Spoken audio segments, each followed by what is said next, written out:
My name is Maya Chen, and I learned early that sometimes the best way to protect yourself is to let people underestimate you. For 5 years I'd been the family joke, the broke startup kid, who couldn't afford nice clothes or fancy dinners. What they didn't know was that I was quietly building an empire while they dismissed every word I said. It all started when I was 23, fresh out of college with a computer science degree and a head full of ideas.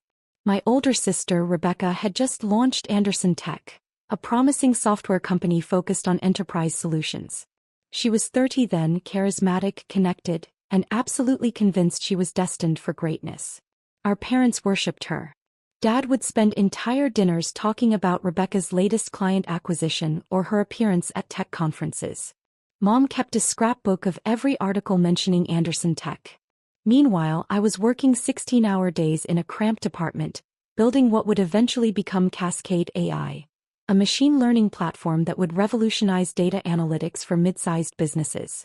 Maya's still doing her little hobby, Mom would say, her voice dripping with concern that barely masked disappointment. When are you going to get a real job, honey? I'd just smile and change the subject. Let them think what they wanted. The truth was more complicated. 6 months after graduation, I'd developed a prototype that caught the attention of Sterling Ventures, one of Silicon Valley's most selective investment firms. They'd offered me a Series A round of $12 million. I took it. By 24, Cascade AI was generating $7 million in annual revenue. By 25, we'd hit profitability, something only 8% of startups ever achieve. But I kept it quiet. I drove a 10-year-old Honda. I lived in a modest apartment. I wore the same 5 outfits on rotation. My family saw what they expected to see, a struggling entrepreneur too proud to admit failure. What they didn't see was the investment portfolio I was building on the side. In 2020, Rebecca came to me desperate. Anderson Tech was running out of runway. She'd burned through her initial funding faster than expected, and investors were getting cold feet. The company was 90 days from shutting down. Maya, I know we haven't always. I know I've been hard on you, she said over coffee, her hands shaking slightly. But I need help. I need capital and I need it fast. I could have said no. I could have reminded her of every dismissive comment, every eye roll, every time she'd introduced me to her colleagues as my sister who's trying the startup thing. Instead, I saw an opportunity. How much do you need? I asked. 4.2 million would get us through the next 18 months and fund the product expansion we've been planning. I nodded slowly, pretending to consider it. In reality, I'd already made the decision. I know some people. Let me make some calls. What I actually did was create an investment vehicle called Meridian Capital Group. It was a legitimate LLC with proper legal structure, but the beneficial owner was hidden behind several layers of corporate protection. I routed the investment through Sterling Ventures. They were happy to serve as the nominal investor in exchange for a small fee and the opportunity to potentially participate in future rounds. 2 weeks later, Rebecca got her $4.2 million from Meridian Capital Group, represented by Sterling Ventures. She never knew I was behind it. The terms were fair but structured to give Meridian, which meant me, significant control. 28% equity with weighted voting rights that effectively gave me veto power over major decisions. They're angel investors who prefer to stay anonymous, the Sterling partner told her during the signing. Very common in the industry. They like your vision and want to see Anderson Tech succeed. Rebecca was ecstatic. She called me that night, breathless with excitement. Maya, you won't believe it. We got the funding. We're saved.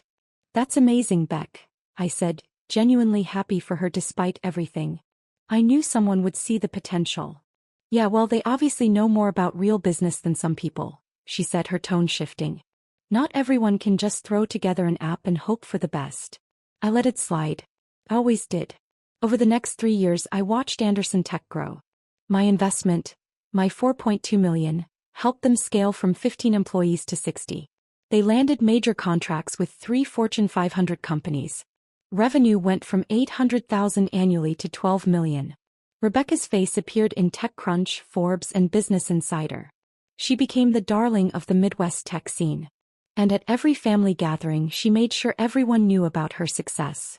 Anderson Tech just closed another major deal, she'd announce at Sunday dinners. We're projecting $18 million in revenue this year. That's wonderful, sweetheart, Dad would beam. Maya, are you still working on that? What was it again? Cascade AI, I'd say quietly. We're doing okay.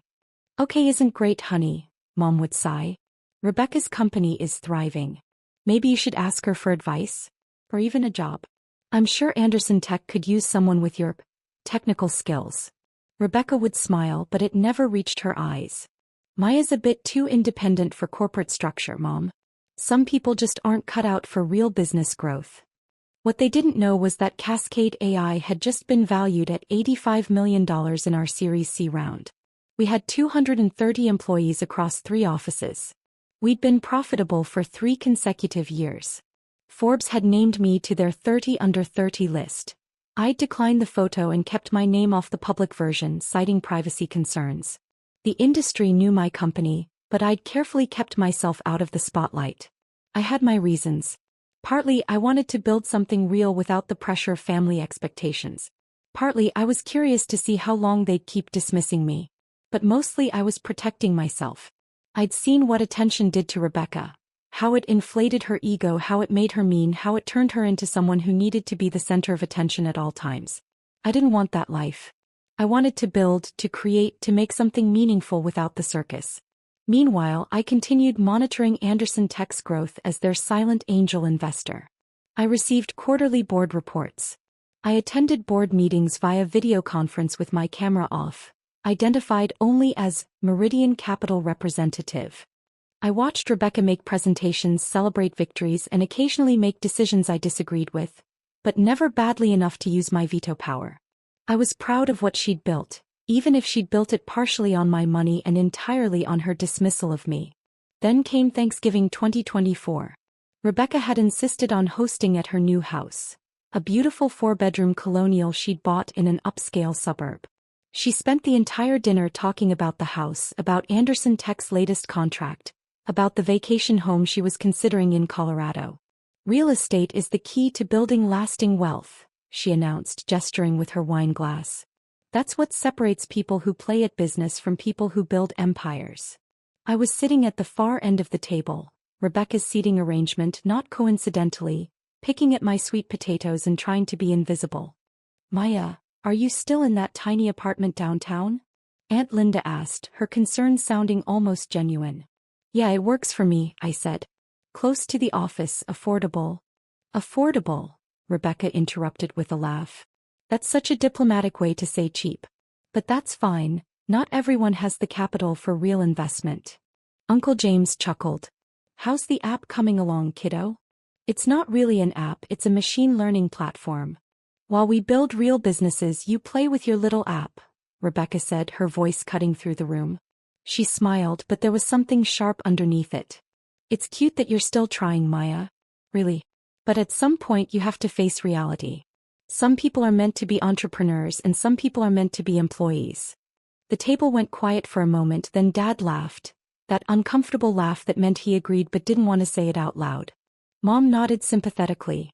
My cousins looked at their plates. Everyone was complicit in the dismissal. Everyone always was. I mean, it's been 5 years?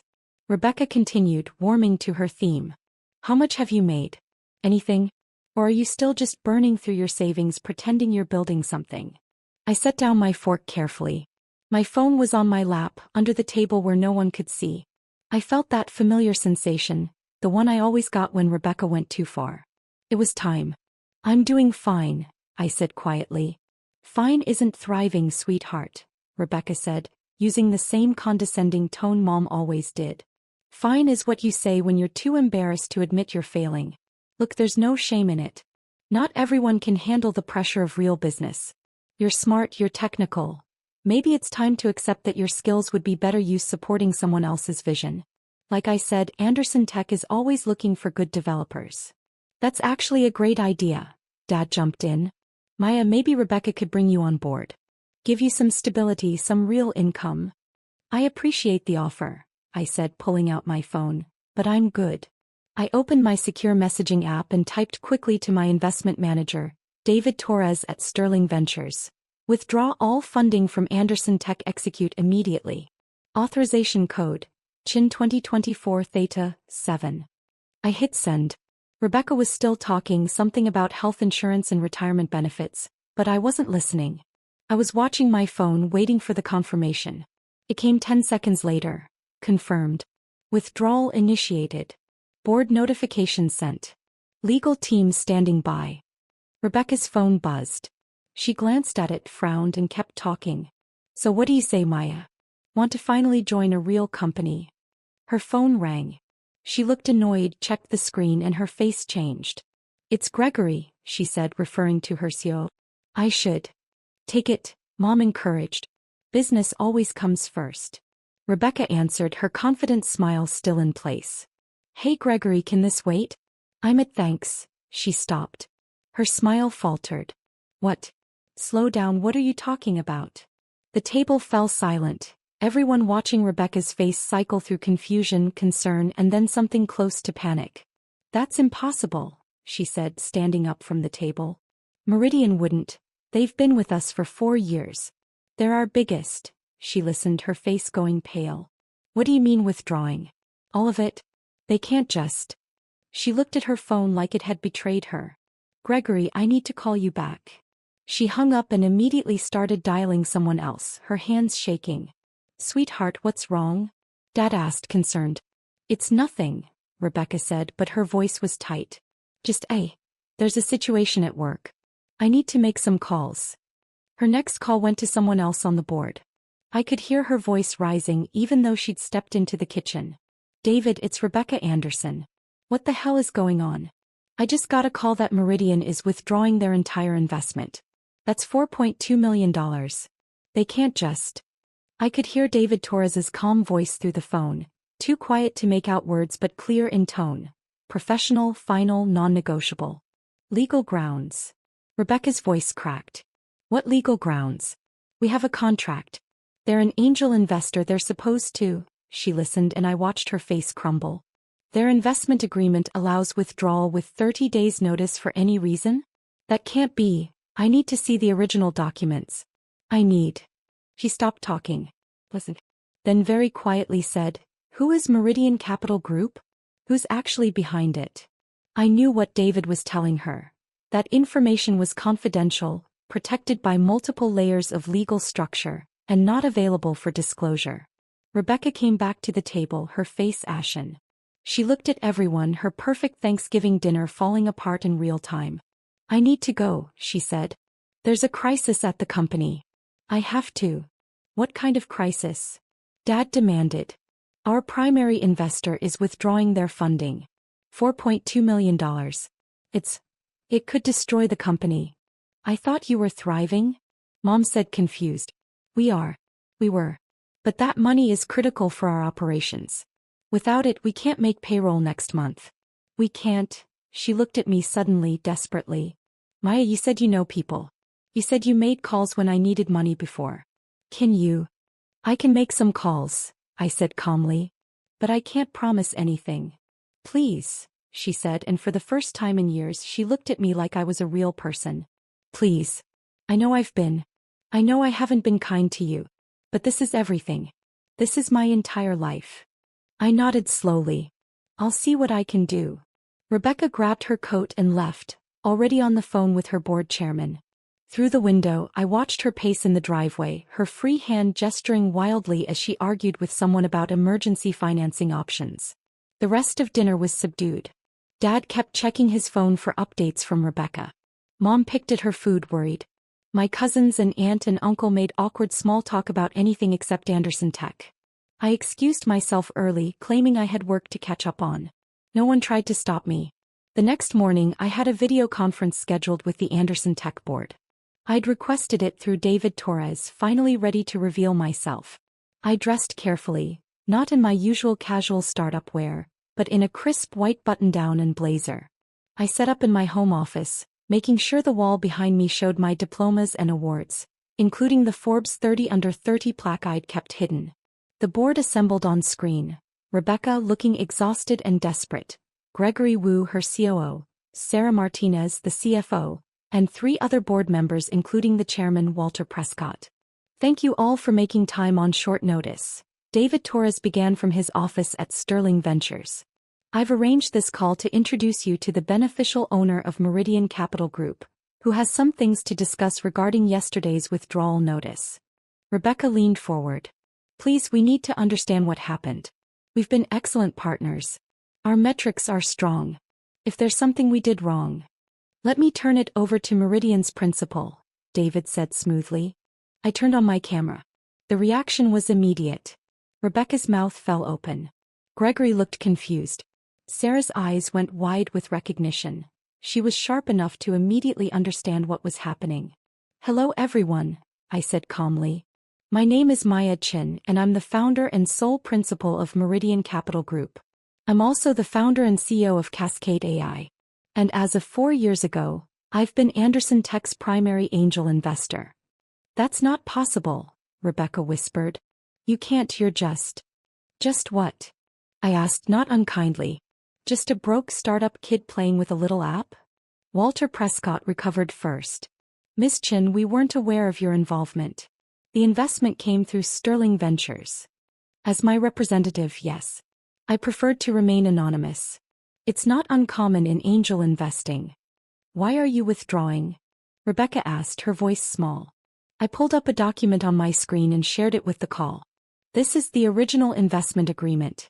Section 4.3 grants Meridian the right to withdraw funding with 30 days notice for any reason or no reason at all.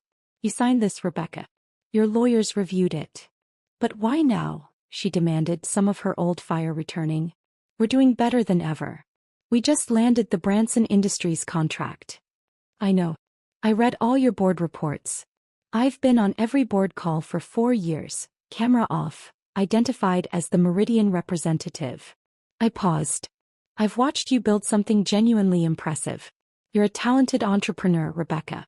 You have vision and drive. Then why? Because last night you offered me a job as a developer at your company. A company that exists in large part because I gave you $4.2 million when no one else would. The silence on the call was absolute. You've spent 4 years dismissing me, I continued, keeping my voice even. At every family gathering, every holiday, every Sunday dinner, you made sure everyone knew I was failing while you were thriving. You offered me charity employment at a company I own 28% of. Gregory was frantically typing on his laptop, clearly pulling up the cap table. Holy shit, he muttered. She's right. Meridian owns 28% with weighted voting rights. Sarah was already doing calculations. If Meridian withdraws, we have approximately 45 days of operating capital. We'd need to secure replacement funding or you'd have to shut down, I finished. I know. That's what happens when your primary angel investor decides they're done. You can't do this, Rebecca said, but there was no conviction in her voice. You can't just destroy my company because I hurt your feelings. I'm not destroying anything.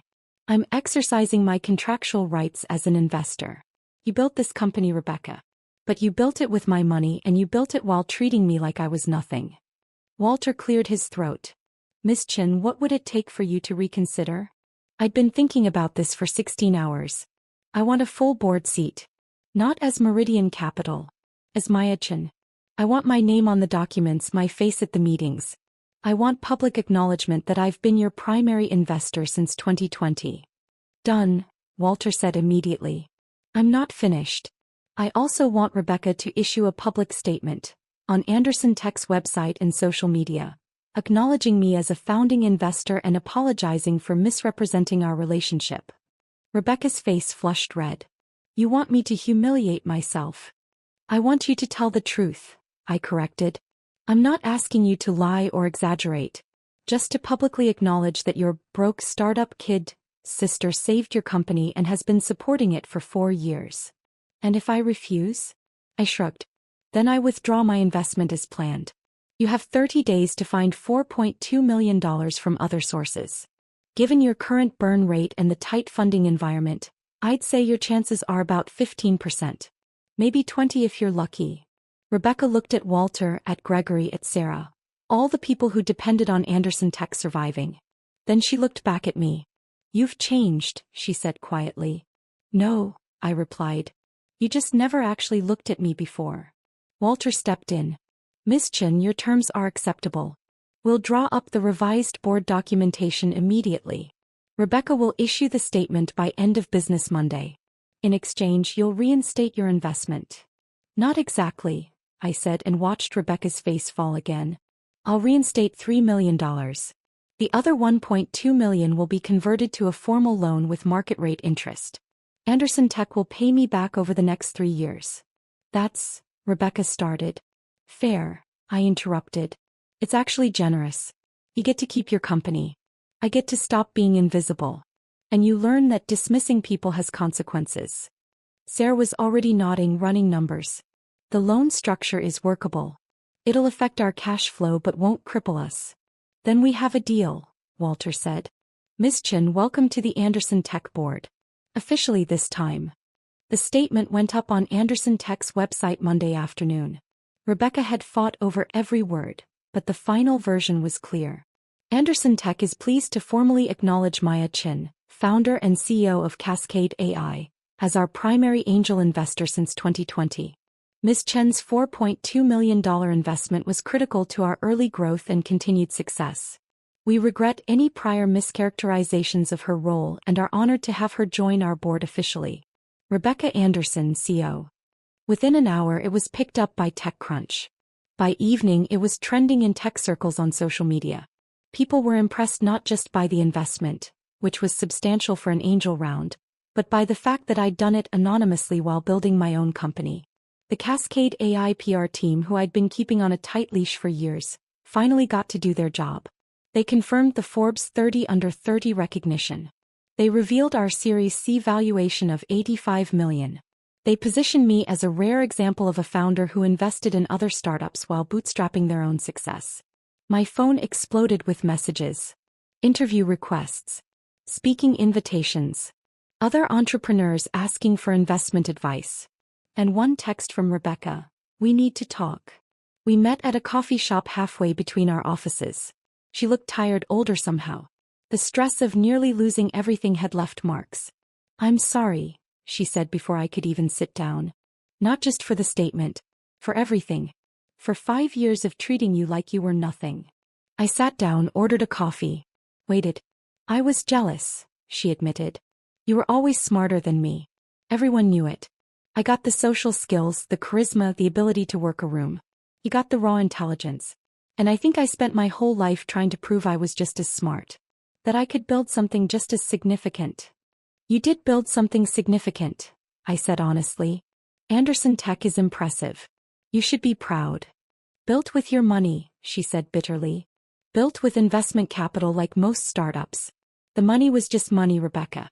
It was how you treated me that mattered. She nodded, tears forming. Why didn't you tell me? Why didn't you just say, I'm the investor from the beginning? Would you have taken the money if you knew? She was quiet for a long moment. No, she finally admitted. No, I wouldn't have. I would have rather let the company die than accept money from my broke startup kid sister. That's why I didn't tell you. You were testing me. All these years, you were testing whether I'd eventually see you as a real person. Partly. Also protecting you. If you'd known I was Meridian, you might have made different decisions. Worse decisions. Trying to prove something to me instead of just building the best company you could. Rebecca wiped her eyes. What happens now? Now you run your company. I sit on the board. We work together professionally. And maybe, eventually, we figure out how to be sisters again. Do you think that's possible? I considered it. 5 years of dismissal. 5 years of casual cruelty. But also 5 years of watching her build something real, of seeing her face when she talked about her team, of understanding that she wasn't malicious, just insecure and defensive. I think it's possible, I said. But it's going to take work. Real work. Starting with you accepting that I'm not your broke little sister anymore. I never was. No, she agreed. You never were. That Sunday dinner was different. Mom and Dad had read the articles. Aunt Linda had sent me 3 congratulatory texts. My cousins were suddenly very interested in learning about machine learning. Rebecca arrived with her husband, and for the first time in years she didn't monopolize the conversation. When Dad asked about Anderson Tech, she gave a brief update and then said, but Maya's got some exciting news about Cascade AI. They just closed a major partnership with Branson Industries. Everyone turned to me. I could see the recalculation happening in their faces. The reframing of every interaction we'd had, every dismissal, every casual cruelty. It's a good partnership, I said simply. We're excited about it. Maya, Mom started, her voice uncertain. We had no idea you were doing so well. Why didn't you say something? I tried, I said quietly. You just weren't listening. The table went silent. It wasn't comfortable, but it was honest. Well, Dad said finally, clearing his throat, we're listening now. Rebecca looked at me across the table. There was something different in her eyes. Respect, maybe, or the beginning of it. We all are, she said. It wasn't an apology. It wasn't redemption. But it was a start. Later, after dinner, Rebecca found me alone in the kitchen. The loan payments start next quarter, she said. 300,000 every 6 months for 3 years. I know. Sarah sent me the schedule. We'll make every payment on time. I promise. I know you will. She hesitated, then asked, did you really build Cascade AI to 85 million while investing in my company and living in that tiny apartment? Yeah. How? I smiled. Turns out when people underestimate you, they leave you alone to work. No pressure. No expectations. Just you and the code and the vision. It's actually pretty liberating. I made that possible, she said, not quite joking. By being terrible to you. You made it necessary, I corrected. There's a difference. She nodded slowly. For what it's worth, I am proud of you. Really proud. I was just too insecure to say it before. I know. And for what it's worth, Cascade AI is genuinely impressive. Better than Anderson Tech, honestly. Different, I said. Not better. Different markets, different challenges. You built something real, Rebecca. I just got tired of you pretending I hadn't. She laughed, but there were tears in it. I'm going to do better. As a sister, as a person. I promise. I'm going to hold you to that. I know. You hold everyone to high standards. It's one of the things that makes you a good investor. We stood there in the kitchen, two sisters who'd spent years misunderstanding each other, finally starting to figure it out. You want to know the irony? I said. What? I was never trying to compete with you. I never wanted to prove I was better or smarter. I just wanted to build something meaningful. And I wanted you to see me. I see you now, she said. Finally. It was enough. Not perfect, not healed, but enough to build on. 6 months later, Anderson Tech made its first loan payment to Meridian Capital Group. $300,000 on time and in full. Rebecca sent it with a note, first of 6. Thank you for believing in me when I didn't believe in you. Cascade AI raised a Series D at a $400 million valuation. I finally moved out of the tiny apartment into a modest house with a nice home office. I bought a car that was only 8 years old instead of 10. And I accepted an interview with Forbes, camera on, name public, ready to tell my story. The article ran with the headline, The Silent Investor, How Maya Chen Built an $85 million company while secretly funding her sister's startup. Rebecca texted me when it published, you could have destroyed me. Instead you saved me and taught me something. I'm grateful for both. See you at Sunday dinner. I texted back, see you there. Sometimes the best revenge isn't revenge at all. Sometimes it's just finally being seen for who you actually are, and watching the people who dismissed you realize what they almost lost. My name is Maya Chen. I'm the founder and CEO of Cascade AI, valued at $400 million. I'm a board member at Anderson Tech. I'm a Forbes 30 Under 30 honoree. And I'm no longer anyone's broke startup kid. I never was.